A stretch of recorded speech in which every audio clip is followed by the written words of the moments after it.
平陛下。父亲。На средней стадии Вознесения Ван Линь силой убил Лэй Дао Цзы, посланника из храма Громового Бессмертного.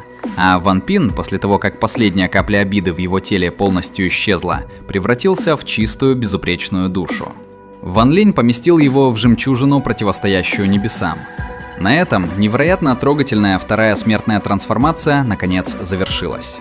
В текущей сюжетной линии аниме Ван Линь хотел компенсировать Ван Пину то, что тот не мог культивировать. Поэтому он разрешил сыну уйти из дома, путешествовать по миру и исполнить свою мечту – стать императором.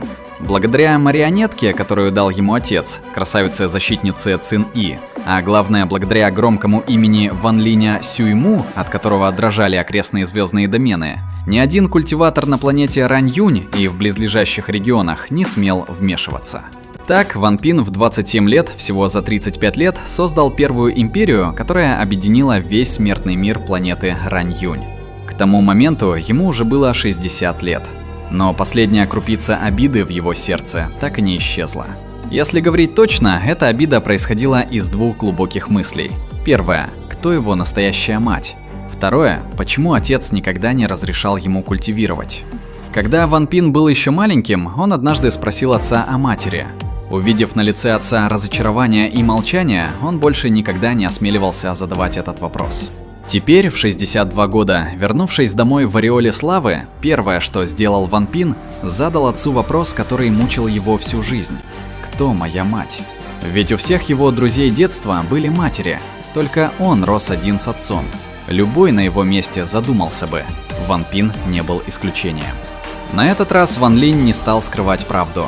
Он рассказал сыну все.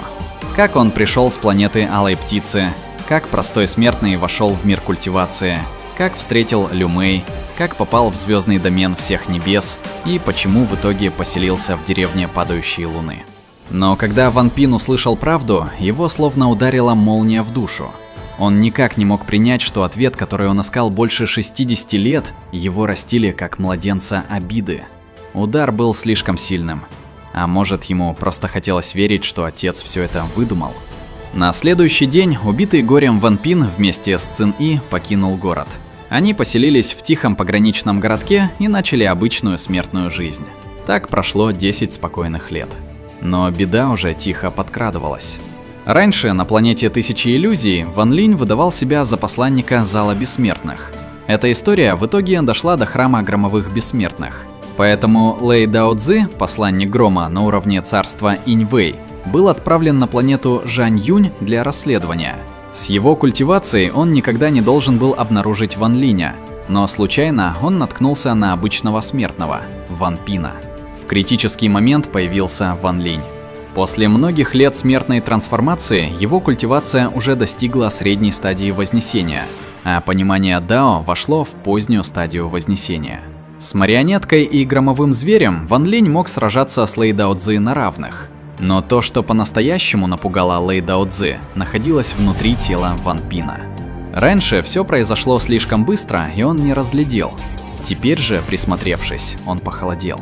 В теле Ван Пина были две нити Ци Меча. Если Ван Линь их выпустит, даже если Лэй Дао Цзы не умрет, то останется калекой на всю жизнь. Поэтому первой реакцией посланника было бежать. Ван Линь приказал марионетке и громовому зверю лишь ненадолго задержать противника.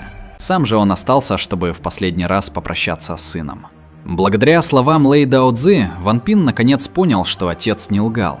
В этот раз Ван Линь не только прямо ответил, но и объяснил настоящую причину, почему никогда не разрешал ему культивировать.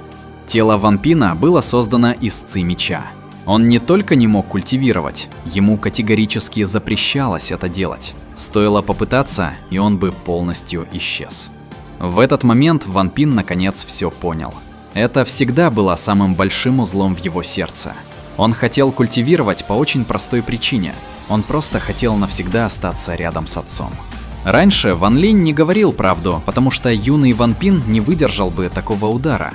Обида в его теле исчезла бы слишком рано, и он превратился бы обратно в простую душу.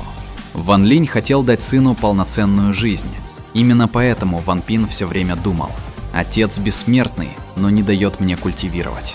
Даже заклинанием старейшины Суна не разрешает учиться. Неужели отец меня не любит? Теперь, когда вся правда вышла наружу, Ван Пин наконец осознал всю глубину отцовской заботы. Он больше не думал о матери, потому что в сердце Ван Пина был только отец. Это отец дал ему второй шанс на жизнь. В полубреду он будто вернулся в детство, когда пил горькое лекарство. И теперь, когда в сердце не осталось ни капли обиды, последняя крупица обиды полностью исчезла, тело Ван Пина превратилось в чистый шар света. Ван Линь бережно поместил его в жемчужину, противостоящую небесам. Цин И, проведя столько лет рядом с Ван Пином, глубоко влюбилась в него. Благодаря этому она постигла свое собственное дао – дао без сожалений. В день, когда Ван Пин ушел, она тоже отказалась от своей жизни и превратилась в душу. Вместе с Ван Пином она вошла в жемчужину, чтобы навсегда остаться рядом с ним в этом облике. А что касается Лэй Дао Цзы, этого так называемого посланника грома, конечно, Ван Линь не собирался его отпускать. Ван Линь сконденсировал 3 совершенные главные души. Увидев это, Лэй Дао Цзы почти потерял волю к борьбе. Как с этим сражаться? Марионетка, бесчисленные души, громовой зверь и, самое страшное, 2 нити чистой нирваны меча Ци. Шансов сбежать почти не было. Поэтому Лэй Дао Цзы сразу склонил голову и начал умолять о пощаде. Но какой человек Ван Линь? Если бы извинения помогали, зачем тогда вообще культивировать бессмертие? Однако Ван Линь не хотел биться с ним в открытую. Вместо этого он расставил ловушку. Он обманул Лэй Дао Цзы, сказав, что хочет лишь поставить на него печать раба, и чтобы тот охранял его 1000 лет. На самом же деле, Ван Линь собирался использовать метод создания бессмертного стража и превратить того в марионетку. Услышав про обычную печать раба, Лэй Дао Цзы не придал этому значения. Думал, что когда восстановит силу, снять ее будет несложно. Но когда он понял, что Ван Линь на самом деле пытается сделать из него марионетку, было уже поздно.